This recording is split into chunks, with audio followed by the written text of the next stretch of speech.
That may be the greatest catch I've ever seen in my life. Alright guys, just in case y'all are unable to watch the video from this morning, I want to remind everyone, we have a new fantasy channel. This is going to be a fantasy basketball channel. And I know we were getting a lot of comments, y'all were getting a lot of questions in the live streams asking if we were going to talk about fantasy basketball. And now, no, I'm not going to be talking about it on this channel because I know the majority of the subscribers here don't play fantasy basketball. They have no interest in it. But if you are trying to get into a league, or if you are already in a league and want some extra information, I will leave the link to that show in the description of the video, as well as the comment section of the video. And also, guys, I want to remind everyone that later on today, I am going to be making a video where I break down your rosters. I start and sit your starting lineup for you, and that's all going to be done through Instagram and Twitter. Y'all know you cannot post screenshots in the YouTube comment section. So what I need y'all to do is go to Instagram, go to Twitter, shoot me those DMs with screenshots of your rosters. That way, in a video later on today, I can go through and I can start and set your lineup for you. Okay, well, that's it. Now let's get into the video and let's talk about every injury that I feel is relevant going into Sunday. And let's start it off with a very small piece of news. And this is going to be, it looks like Randall Cobb will not be playing again this season. Now, obviously, nobody here is planning on playing Randall Cobb themselves, but this is significant in terms of if you're trying to project out Keke Coutee, who looked great this past week. It looks like he has those safe targets in the offense now. Okay. Now, our next piece of news, another very insignificant piece of news. Frank Gore should be playing on Sunday. Now, here with Frank Gore, obviously, you're not starting him, but I did receive some questions in the live streams last night asking if you should be playing Ty Johnson. And well, now, I think you got your answer. If Frank Gore is playing on Sunday, Ty Johnson isn't anywhere near our starting lineups. Okay, so now our next piece of news is it looks like Austin Hooper missed practice on Friday. Now, with Austin Hooper, honestly, severely disappointing. I think this may be another player that I may have to take an L on so far this season. I mean, I honestly liked his price in fantasy drafts coming into the year. I looked at the contract that the Cleveland Browns decided to give him, combined with the production that he had at Atlanta this past season, and looked at Austin Hooper as a very safe pick, but now just riddled with injuries his entire season. On top of that, whenever he has been on the field, it's not like he's been extremely productive to begin with. So here, Austin Hooper, even if he suits up on Monday, I think that we are going to want him out of our starting lineup, given the fact that he missed this past practice, and we don't 100% know if he should be good to go.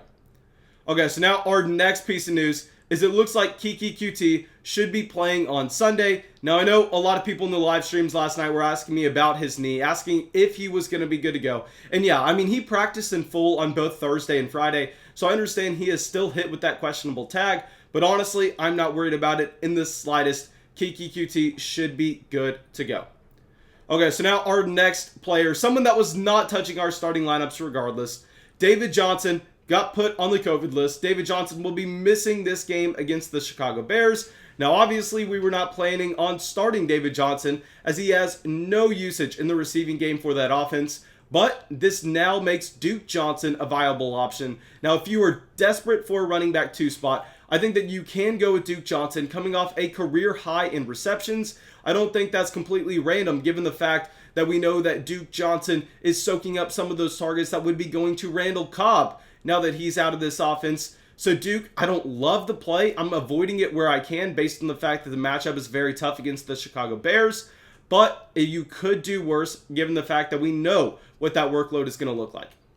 Okay, so now our next piece of news, very small. Justin Jackson could be active on Sunday. Now, obviously, we are not planning on starting Justin Jackson anywhere. But what this is relevant in terms of is if we are going to be playing Austin Eckler as a top 5 running back. Now, obviously, if you have Austin Eckler in your fantasy football league, you're playing him regardless in Week 14. This is more of a small piece of DFS news, as if Justin Jackson is in there, Justin Jackson could take snaps away from Austin Eckler and could lower his ceiling a little bit.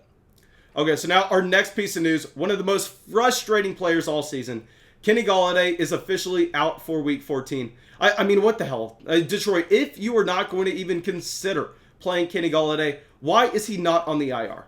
I mean, what is going on here? Why do we still have to get teased about Kenny Golladay every single week just for him to be ruled out? I mean, frustrating. I would not be surprised if Kenny G does not suit up for another game of action in 2020. Go down to the comment section and let me know what you are thinking about Kenny Golladay, whether or not that you are going to go down there and drop him or just hold on for hope that maybe he comes back in week 15 or 16. Okay, so now our next piece of news, the best news that you are going to hear ever. DeAndre Swift should be 100% good to go on Sunday. We've had a lot of questions asking, should I play DeAndre Swift? Is DeAndre Swift going to be on a snap count? Yada, yada, yada. Guys, DeAndre Swift has been fully practicing this week. I mean, yes, he is still on the injury report, but he has been going through those practices as if he was going to be a running back, seeing every single touch in his backfield. And this is a fantastic matchup against the Green Bay Packers. And I don't know how many times I have to say this. DeAndre Swift is a running back very similar to Alvin Kamara. DeAndre Swift is a running back very similar to Aaron Jones, where he does not need to see every single touch in that backfield to be productive. What he needs is all the valuable touches in terms of the targets out of the backfield, as well as the usage at the goal line. Now that is exactly what DeAndre Swift has. So please do not overthink it. If you have DeAndre Swift, you better be putting him in your starting lineup.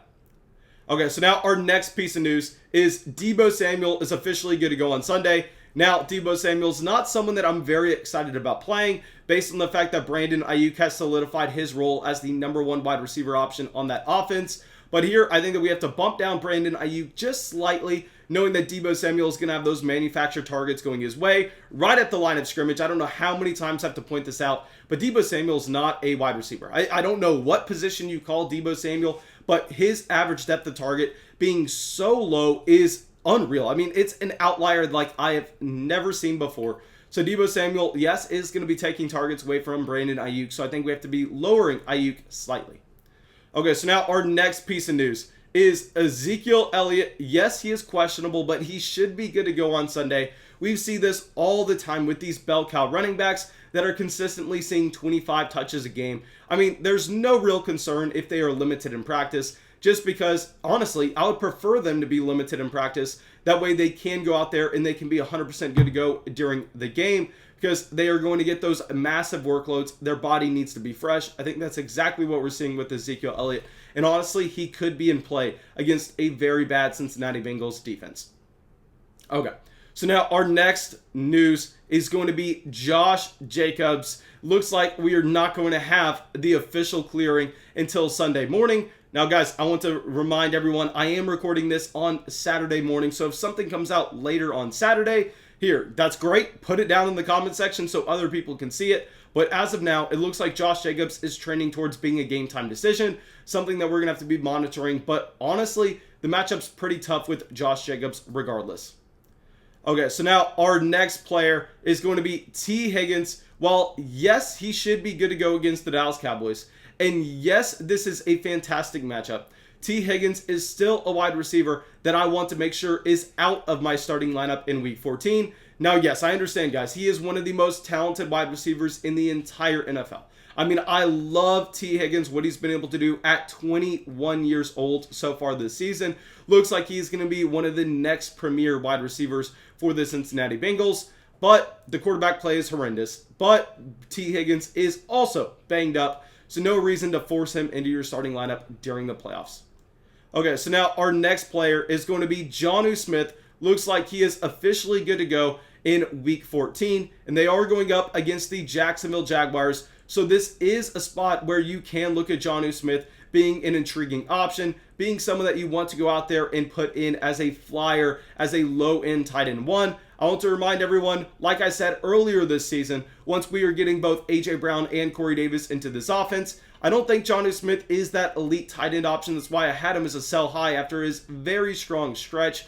But here, just given the matchup, just given the fact that the tight end position is horrible and you really just need a touchdown to get that production, I think that Jonnu Smith could be worth the play. Okay, so now our next player is going to be DJ Moore is officially going to be missing Sunday. Now what this does for us is it significantly bumps up Robbie Anderson given the amount of targets he should see in this offense, but it also bumps up Mike Davis. And that Mike Davis should be getting more usage out of the receiving game in the backfield, given the fact that Christian McCaffrey will no longer be good to go in this game either. So here, I think that we actually look at Mike Davis being an intriguing play. Okay, so now our next player is some of the saddest news you're ever going to hear. Antonio Gibson is officially out in week 14. Really, nobody thought anything else was going to happen. I mean, I am really praying that we get Antonio Gibson back because so many of us in the flock have Antonio Gibson on our rosters, and I thought we found gold. I thought we found that league-winning running back. Thank God we have Cam Akers coming through to save us, but here with Antonio Gibson, I'm just so sad that he's going to be missing time with that toe injury.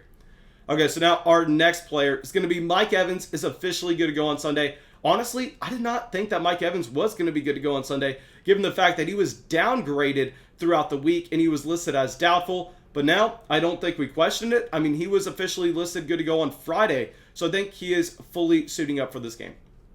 Okay, so now our last player that we're going to be talking about kind of came out of nowhere, in my opinion. Julio Jones is going to be missing this game. This makes Calvin Ridley a must-play guy, someone that you need in your starting lineup, top 5 wide receiver. But here with Julio, I would not be surprised if he was shut down for the rest of the season, given the fact that this team is really not playing for anything.